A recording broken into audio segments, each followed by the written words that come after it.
Welcome to Salsido Paranormal. I'm your host, James Salsido, and tonight I am talking about haunted places in the U.S.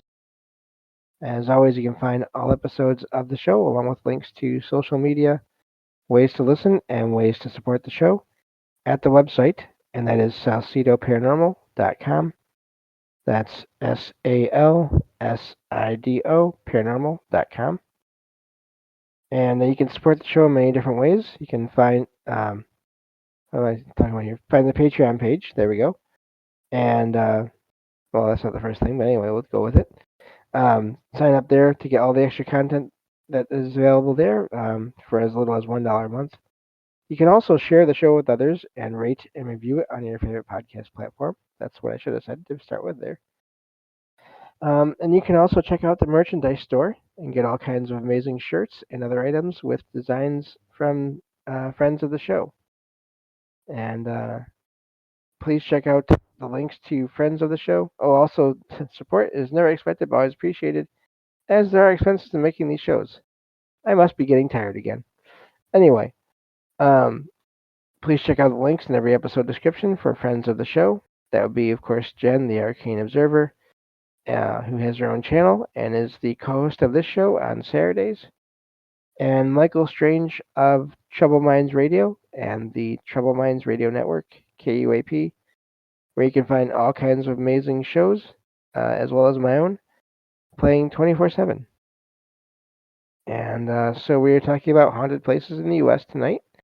We're still on Connecticut. Couple things to keep in mind. Please check out the current state of any place I talk about here, as far as whether it's okay to go and visit or not. These articles they come from over the last several years, so the information there may not be totally accurate today. Things can change, so and I do not recommend trespassing for any reason. Uh, and also, these articles that I'm summarizing here will be on the episode description for every show, and so you can check them out and uh, com- uh, read them completely instead of just getting a summary. And also, you can see images of the places, which is really amazing. I definitely recommend that, especially if you like architecture at all. There's a lot of neat pictures in a lot of these articles. So I think that takes care of everything, so we can get to these articles here. So this next location I'm going to talk about here is the Mark Twain House, which is in Hartford, Connecticut. This first article here is actually from a website called grunge.com. Excuse me, and says the title says why Mark Twain's home is said to be haunted. This came out in 2023. Says that the American author Samuel Longhorn Clemens, is better known as Mark Twain, and he's revered for creating some of the most enduring literature of the 19th century. Mentioned some titles here, of course, The Adventures of Tom Sawyer, The Adventures of Huckleberry Finn, and many others. And so he's really one of the most well known in history, I think, in the U.S. Says that he was incredibly prolific, and there was one genre popular at the time that he tried to get into, but he never could, and that is, of course, Gothic fiction. And he did not. Basically, he just could not get into it. So because of just the way it was, and the suspense, and the dark sort of topics, and the paranormal as well, which is kind of ironic. And so that's why Mark Twain only wrote one a single notable, I can't talk, story during his career, and it was called uh, A Ghost Story. So anyway, uh, let's see here. And he actually, apparently, it was, instead of an attempt to scare the readers, Twain decided to go with making it a parody. So probably means I wouldn't like it so much, but that's okay. Maybe I would. Who knows? Uh, article says that Twain has more recently become a figure of interest to paranormal investigators because of the home that he kept with his wife Olivia Longhorn Clemens, Langdon's Clemens. I'm sorry, those two names look similar when you're legally blind. um, so I apologize for that.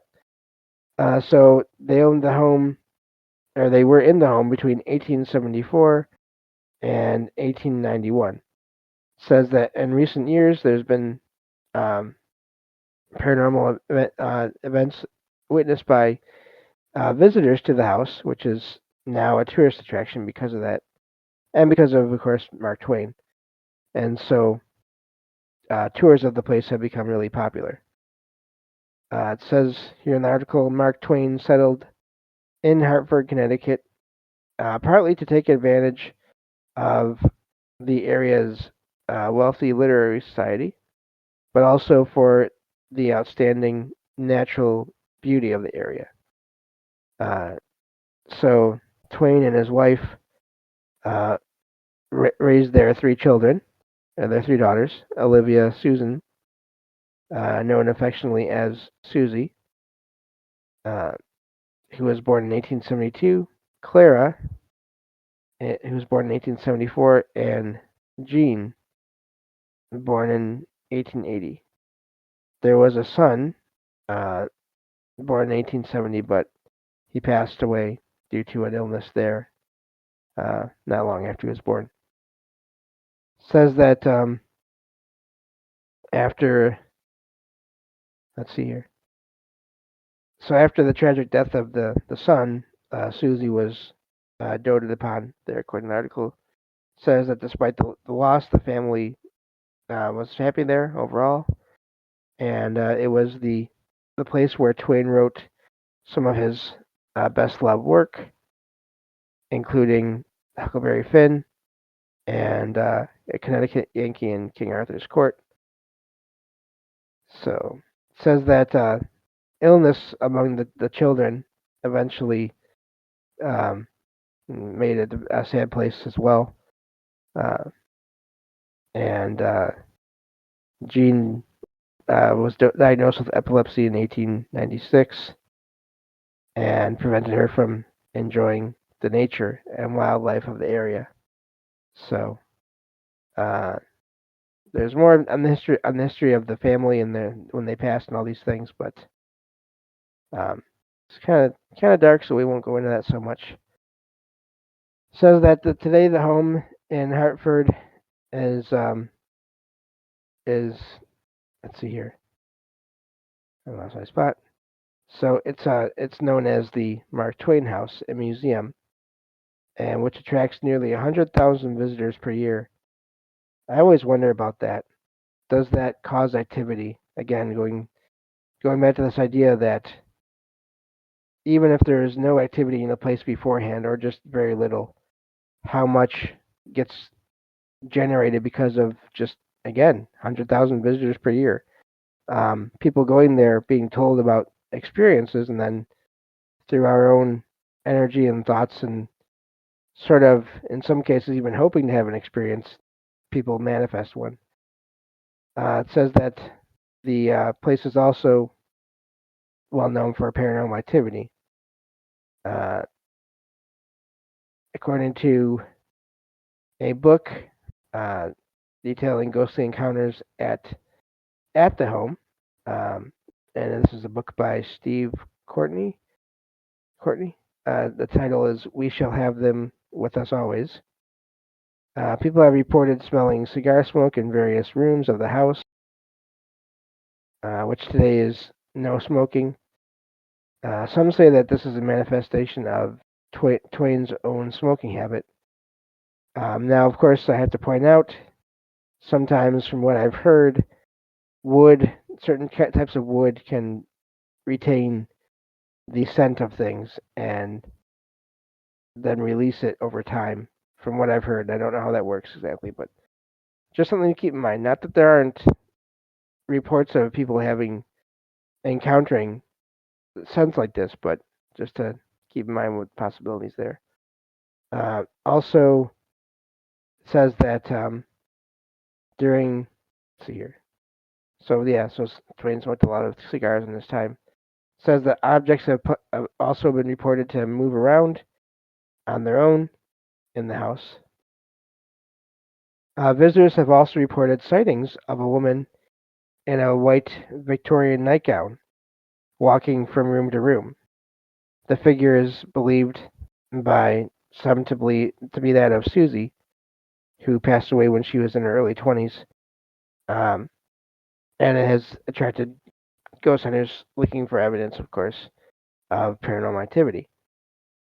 Visitors can also investigate for themselves with regular ghost tours now in operation at Twain's former home. Again, this article came out a couple of years ago, so please check on the current information.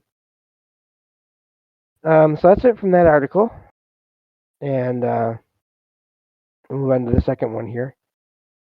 I do wonder when it comes to um, people that create things, whether it's visual art or words or and especially when they are so prolific at what they're doing, and they're always thinking about these things. Uh, I mean, there's accounts of people seeing their own characters in some cases, either in their homes or outside of their homes. So I wonder how much could be could have been generated by Twain himself in a way, um, even if it's just sort of a residual of his own consciousness that's there. Anyway, this article is from hauntedhouses.com, and it says the spirits of Mark Twain and uh, his whole family enjoy their home, which was once taken away by unhappy events. Again, the deaths of some of the children.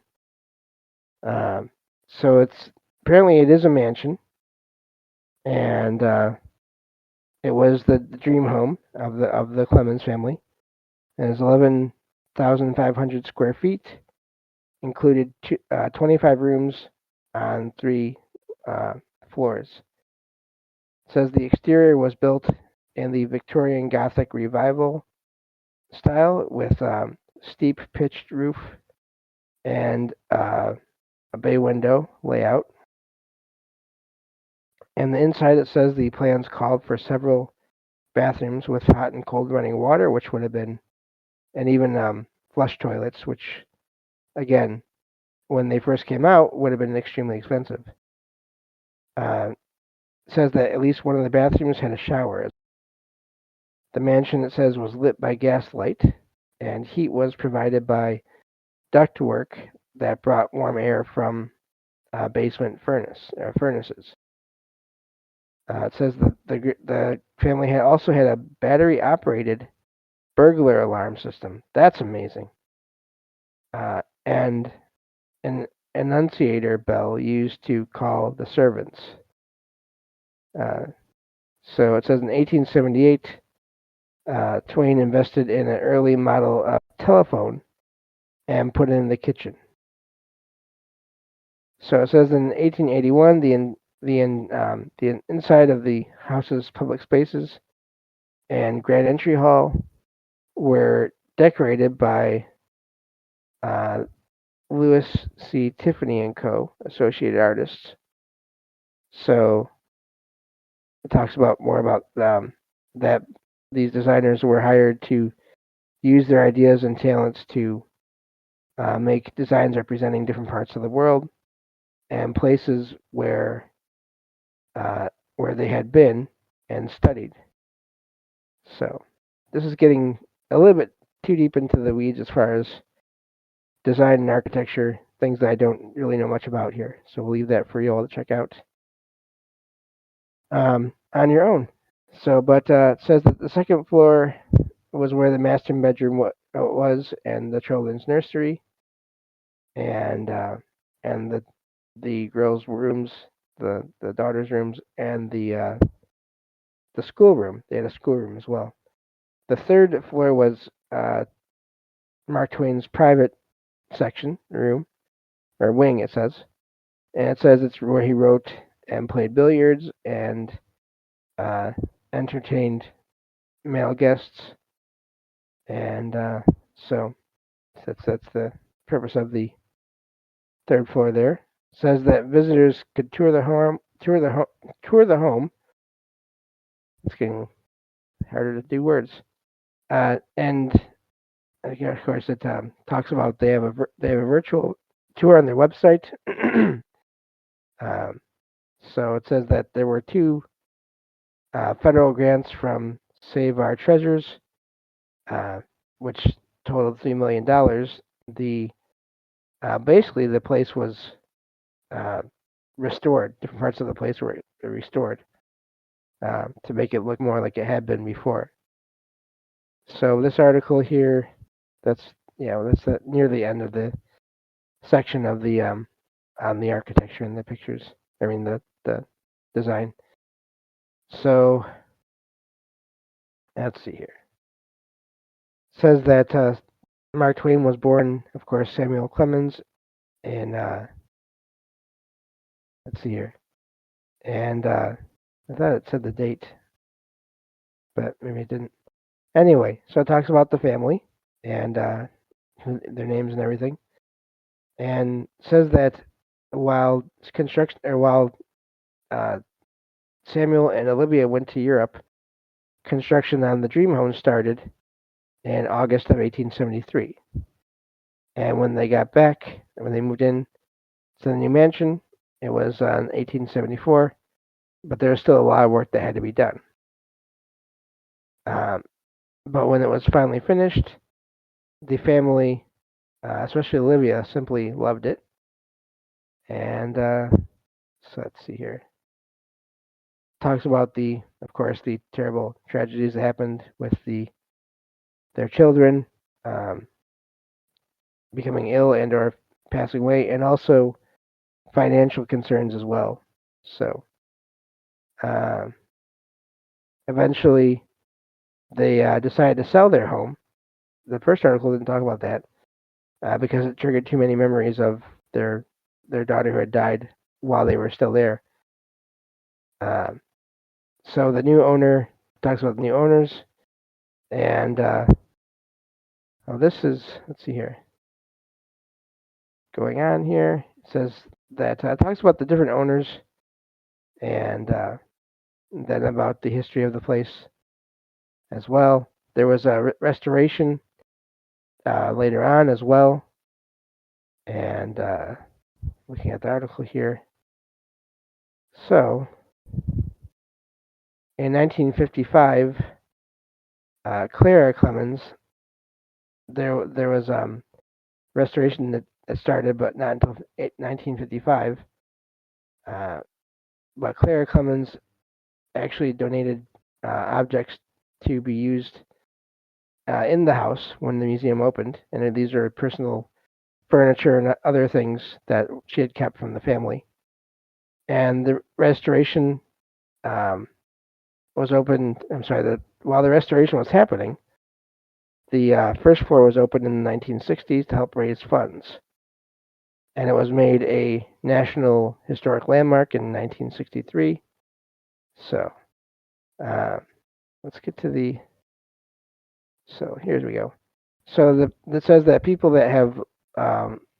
So it says that people that love their homes and experienced happy and memorable moments in there would sometimes come back and spend their time there after they passed, which is something I've heard about a lot. It says that that even though there was hard times in the home after they moved there, it was still a dream home for theirs for a while, and so that's maybe why they're let's see here, they're there. So it says that sometimes spirits show themselves at an age when they were happier, and that's why sometimes the apparitions appear different than they did when they had passed. So people have so now there's this a spiritualist medium that visited the place, Elaine Kuzmeskis. And it says that when she was sitting on the round velvet sofa in the entrance, there were often three entities, Victorian ladies, waiting to greet guests, according to this medium. And these were Olivia. So, and of course, Olivia was one of these apparitions, dressed in black with a black velvet bonnet. There is also a maid who was an older woman that wore a more plain outfit. And let's see here. And of course, Susan Clemens, uh, Olivia Susan Clemens, Mark Twain's daughter that had passed. So these are the apparitions that the medium claimed to experience. It says that when, according to this medium, when staff members didn't pay attention to them, there will be a small cool breeze that will be felt, and the lights would gently flicker, and a cat would suddenly come into the room. So there's also an apparition that's been seen looking out an upstairs window, captured in a still photograph. So now this next section is about the experiences of staff and docents, people that would lead people through the mansion. It says that many personal experiences from tour guides and staff have been reported, especially around and in the following rooms: the drawing room, the library, Susie's bedroom, and the master bedroom, and the nursery. So we may not get through all this article here, but that's okay. You can check it out for yourselves after, when I release the show. It says that one male docent reported clearly seeing a transparent female figure dressed in a hoop skirt floating down a hallway. Others are reported hearing laughter and voices. Still others have reported apparitions of young girls playing and felt their clothes being tugged by children. It says a young woman in a flowing white dress likes to float up and down the halls. And the article says still haunted, and of course it says yes. The many experiences and hard evidence captured indicate that it still is. It says that since 2009, after a TV show captured positive findings, I'm always sort of wary of that because it's a TV show. Groups have investigated the place. Other groups have investigated the place, and the museum has a special series of tours regarding the paranormal activity there. So, anyway, I think that's it for that article. It gives the location and everything. Again, I thought, and the tours, some of the tours talk about spiritualism and seances and all these things, which is still fascinating.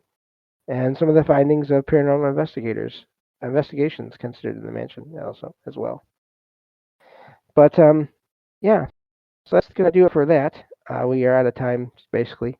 So I do love looking into all these places and hearing about the reports of activity there, um, finding the similarities and differences in them, and and hearing a little bit about the history. And of course, I don't cover everything in these articles that where they talk about the whole history, but I think it's important to at least mention some of it and go from there. So thank you all for being here and listening in, and I will talk to you all next time on Salsido Paranormal. Take care.